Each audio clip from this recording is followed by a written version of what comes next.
Have you ever noticed that you get much more creative when you have limited resources? In the past, fine artists restricted themselves to a single medium for a piece or series, or a limited palette of colors for painting. Composers would compose a piece of music that was only for piano or solo violin or a small ensemble. In the 21st century, we're overloaded with options. People who use computers to make art, especially musicians and music producers, are confronted with the phenomenon known as decision paralysis every time they log in. Where do you even start? What genre are you going to work in? What vibe are you going for? What pieces of software and virtual instruments are you going to pull off the shelf? Say you had a definitive answer for all these questions. You open up your favorite software synthesizer, the perfect tool for this creation of yours, and you're confronted with 1,500 presets, all of which sound kind of okay, but unless you're able to effectively mold them into something that sounds like what you're going for, you're already dead in the water. But say that's not true either. You're a genius with that synth, plus you've got a sick beat and a killer bass line. You are on your way. You lay down the intro,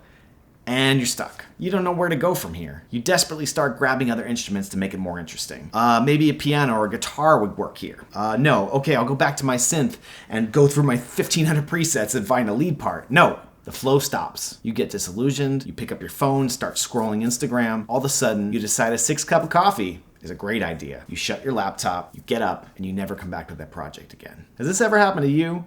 Because this has happened to me more times than I can count. And it comes to a head in that moment after I have the skeleton of the song down and I reach for that next virtual instrument. I've come to realize the reason I'm frantically searching for that elusive next timbre is that the song either isn't ready for that stage yet, or I haven't properly limited myself or made enough rules about how I was going to conduct this creative session. The best way forward is to pretend like you have limited resources, even though they're limitless. A lot of electronic musicians whittle their tools down to the very minimum. They have one synth they make every sound with, even the drums, in many cases using no presets at all. A lot of producers will use a program like Ableton Live or Logic and only ever touch the stock plugins and nothing from third parties. Some producers will only make their own sounds from scratch, using samples they've recorded themselves, either walking around outside or wandering around the house. All these methods are exactly like using a limited palette for a painting. Limited options present more refined results. For me personally, I regularly uninstall virtual instruments, sample packs, and presets from my computer. I use the Marie Kondo decluttering method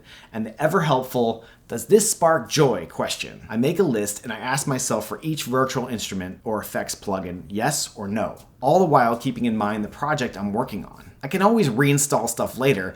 I just want to create a speed bump so that I have to really want a particular sound or instrument that I'll have to risk breaking my creative flow to get, which I'm very averse to. This method works great. It makes me honestly take stock of everything I have ahead of a creative session and say, do I really need to have this loaded for this project? Will I notice if it's not there? If the answer's no, then it gets cut. Getting overwhelmed by creative possibilities is very real and can be a difficult hurdle to get over, especially when you're first getting started and you don't even know what kind of song you want to make or what the song's going to be about. If this is the case, keep things very simple. Outside of a creative session, play around with your synths and sample sets and drum kits and get your head around what they do, how easy they are to use, and decide if you even like them to begin with. Then pick out the ones that you vibe with the most, that are the best for the music you're trying to make, and say, okay, I'm going to use this synth, these 3 drum kits, and 2 effects plugins, and just see what I come up with. If you start your creative session and it just isn't working for you, great. Failure is our great teacher. Pick out some different synths and drum kits for the next session that seem closer to what you're going for. Or maybe explore some sound design and get to know the synth you really vibe with, so you're better equipped to use it for your next session. You're going to be a lot happier going deep with just a few instruments than going shallow with many. Try it out and see how it goes. I guarantee you'll come up with something awesome. Or if not, at least you'll push forward a bit in your creative journey and be a little less overwhelmed the next time you go to make your art. Thanks for watching. See you next time.